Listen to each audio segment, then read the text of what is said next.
And for those of you that had the enemy on your shoulder during that last song, coaxing you to sing "I Surrender Some," just go ahead and lay that down, okay?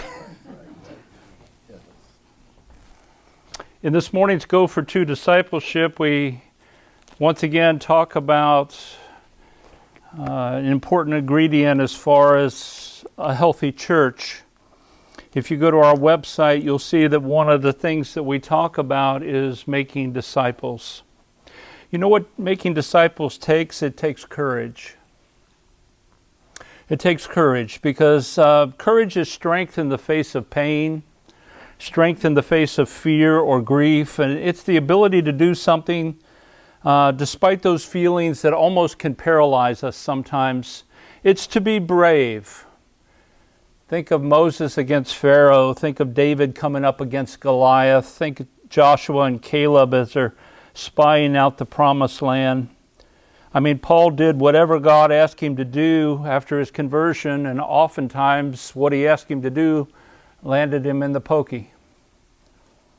Biblical courage looks different than what the world's definition of courage is. Would you agree? They look similar on the outside, but the difference is on the inside. Biblical courage speaks to God's presence, because our focus changes from what we can do as we're trying to figure out how to help someone grow in their faith.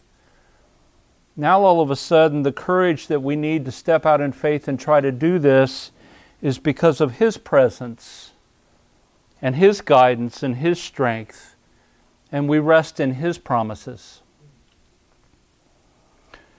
Our belief in Him is the part that we bring to the table. We are rooted in faith and trust of Him. Now, fear seems to come naturally, but courage seems to be something we have to fight for.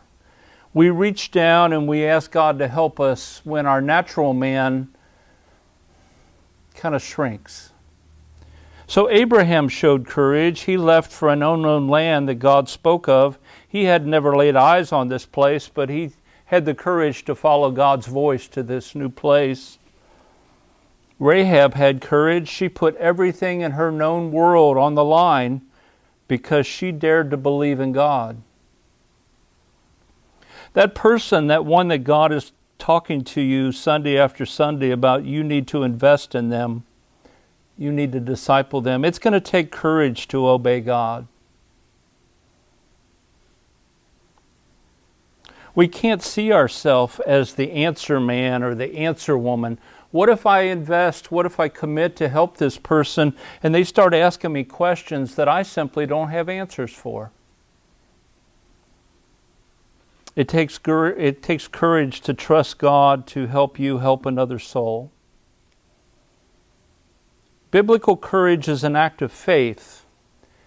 And just by our presence here today and our submission to the Lord and telling Him that we surrender all, we have declared publicly that we do have faith. Amen? Amen.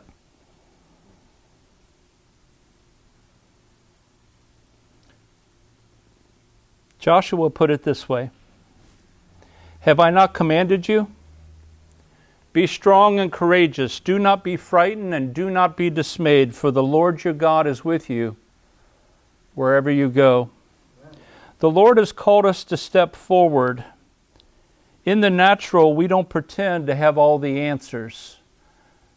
But fortunately for the person that we're about to help, we know the one who does. Amen? Amen. Amen. Good morning. My name is David. I'm with True Light Church on the west side of Cincinnati. Thanks for finding our YouTube channel and joining us today. We really appreciate your feedback. A couple of you have sent in emails. We get prayer requests. We're a small church, but we're making a difference in the community. Today, I'd just like to talk to you for just a second about giving and stewardship. We know that stewardship covers a lot of territory, not only what we give, but also what we do with what's left. Jesus taught many times in the scriptures about money. In Matthew 25, the parable of talents. In Mark chapter 12, Jesus talks about the heart attitude of the widow. So we know that Jesus has concerns about how we handle what He gives us. If our particular church, if our ministry is making a difference in your life, if you feel like you're being fed, I would ask, not under compulsion, but just under prayer, please consider supporting us. Thank you so much, and God bless.